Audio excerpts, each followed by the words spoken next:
Okay, so you want to own a theme park.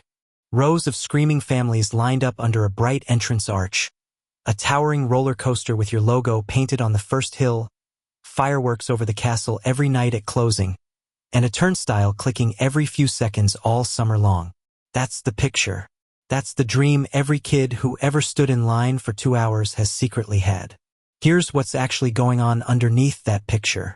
A theme park is a business that has to sink an enormous amount of fixed capital into steel, concrete, and land, staff it heavily for a season that in many climates only really runs a few months a year, and then hope that enough families show up in exactly the right weather, willing to spend money well beyond the ticket price to make the whole thing worthwhile. And increasingly, the most important asset a theme park owner has isn't the rides at all. It's the ground underneath them.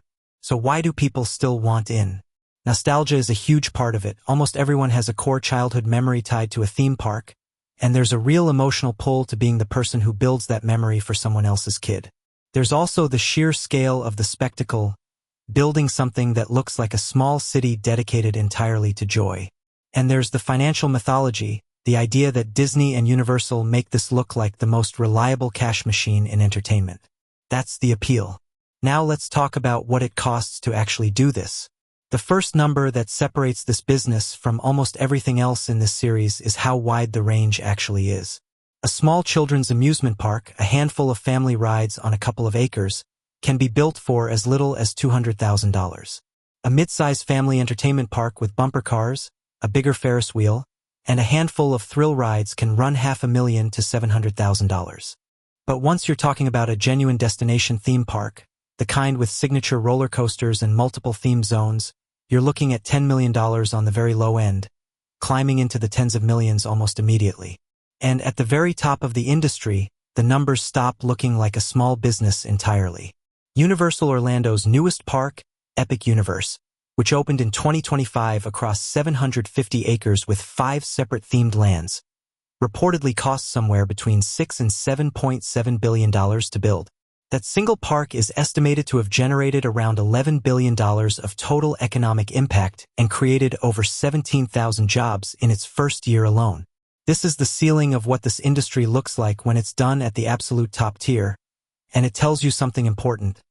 Modern destination theme parks aren't really competing as amusement businesses anymore. They're competing as some of the largest private construction projects in the entire country.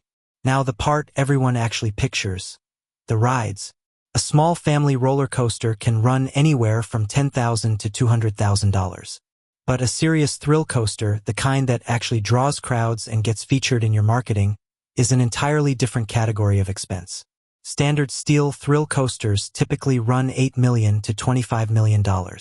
High-end custom coasters with launch systems, inversions, and record-breaking elements can run $25 million to $50 million or more. And at the extreme end, fully custom, heavily themed record attempt coasters can exceed $50 million and climb into the hundreds.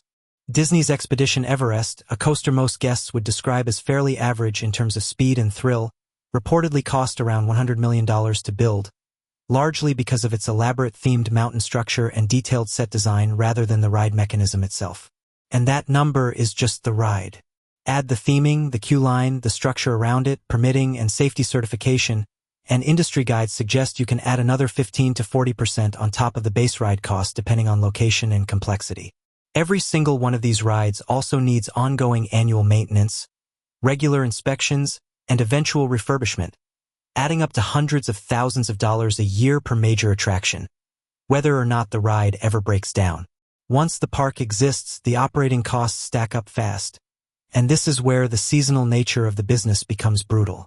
You need ride operators, ride mechanics, security, food and beverage staff, cleaning crews, and admission staff, most of whom you need at full strength for a relatively short operating season and at a much smaller skeleton crew the rest of the year.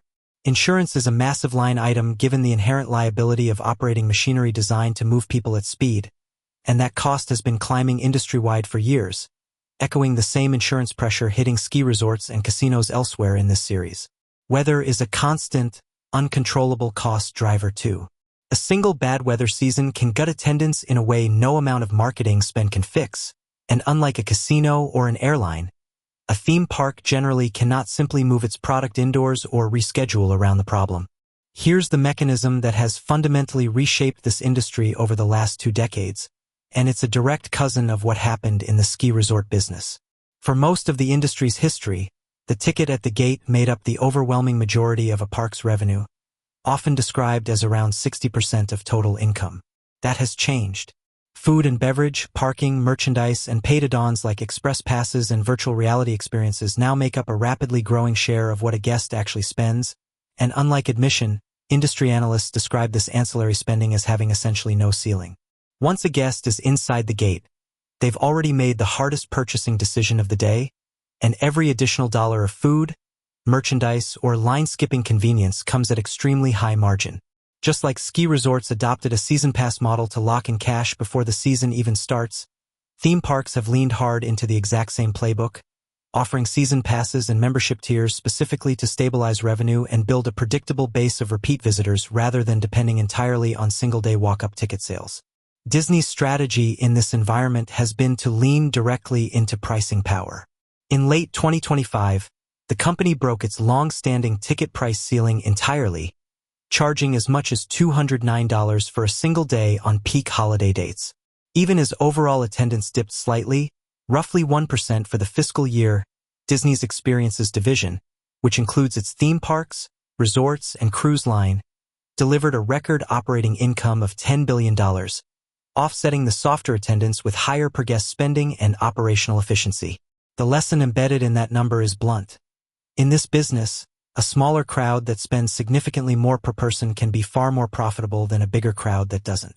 Just like the airline loyalty programs, the ranch land appreciation, the casino comp economy, the ski resort real estate, and the movie studio's film library in other versions of this story, the real long-term value in owning a theme park often isn't generated by the rides at all. It's generated by the land. This became impossible to ignore in 2025, when Six Flags announced it would sell 7 of its parks not to another operator, but to a real estate investment trust for $331 million. Leasing them back to a separate management company to continue day-to-day operations. Industry analysts were blunt about what that deal actually revealed. For a meaningful number of these properties, the land underneath the rides had become more valuable than the amusement business itself. The rides were, in effect, just a way to justify holding on to prime real estate until a better use for that land eventually presented itself. Now for the volatility. And the clearest, most current example of what happens when this business goes wrong is the 2024 merger between Six Flags and Cedar Fair, framed at the time as a merger of equals that would create North America's largest regional amusement park operator, combining 27 amusement parks, 15 water parks, and 9 resorts under one company. Instead, the combined company inherited roughly $5 billion of debt by the third quarter of 2025, which severely constrained its financial flexibility and forced staffing cuts and operational pullbacks that visibly damaged the guest experience at multiple parks. By the end of 2025, Six Flags posted a loss of more than $1.2 billion. Its stock, which had opened above $55 a share following the merger, collapsed roughly 70% over the year, trading around $14 a share. The company began closing what it called underperforming locations across North America, including a Maryland park that shut down in November of 2025, with more closures announced into 2026. Compare that directly to Disney over the exact same period, operating in the exact same macroeconomic environment with attendance under the same pressure. Disney's stock stayed essentially flat for the year. The difference wasn't luck. It was structural. A destination operator with pricing power, a diversified portfolio of high-demand international properties, and a business model built to extract more from fewer guests, versus a regional operator carrying heavy acquisition debt, dependent on cost-conscious local visitors who pull back hard the moment prices rise or household budgets tighten. And the pain isn't limited to giant public companies. In 2024, the mayor of Ocean City, New Jersey, closed his family's amusement park and personally filed for bankruptcy after accumulating $6 million in debt trying to keep it running. Independent and regional parks across the country have been closing at a steady pace, from Pennsylvania's Dutch Wonderland losing its hotel to financial troubles, to a Colorado attraction filing for Chapter 11 in early 2026, to a park in Washington state confirming its permanent closure after nearly 50 years due to rising operating costs. to an 80-year-old British seaside park being handed to liquidators. None of these were single catastrophic failures. Each was a slow accumulation of rising costs, deferred maintenance, and shrinking regional attendance that eventually became impossible to outrun. Let's run this honestly, the way you'd have to if you were the one signing the checks. The optimistic case. You own a destination-caliber park, or a well-located regional one with genuine pricing power, and your ancillary revenue, food, merchandise, parking, express passes, keeps growing without a ceiling even as raw attendance holds flat or dips slightly. A season pass program locks in predictable cash before the season even starts, the same way it does for ski resorts. Your real estate sits in a location valuable enough that even if the amusement business softened, the land underneath it would still be worth defending and holding. In this world, the rides are almost a loyalty mechanism for a much larger, more resilient hospitality and real estate business. The realistic case. You're carrying heavy acquisition or construction debt at the exact moment attendance softens across your entire regional footprint. You raise prices to protect margins, which further alienates the cost-conscious local visitors your regional park actually depends on, accelerating the attendance decline instead of offsetting it.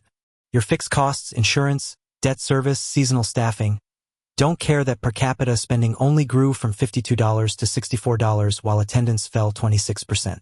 Deferred maintenance quietly piles up because the cash isn't there to fix it properly, guest experience degrades, and the very thing that made people choose your park over a bigger destination competitor erodes year after year until closure becomes the only remaining decision left to make. The difference between those two outcomes isn't a rounding error.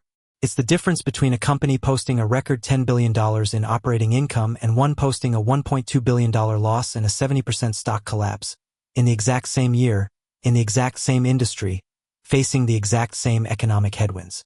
And the entire regional tier of this industry sits closer to the second outcome than most people assume, because the fixed costs of steel, insurance, and land never take a season off, even when the guests do. So if you still want to own a theme park, understand what you're actually buying. You're not buying a collection of thrilling rides.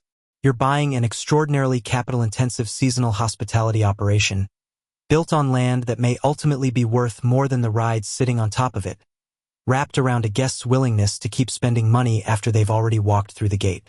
The rides get people through the turnstile. Everything after the turnstile is the actual business.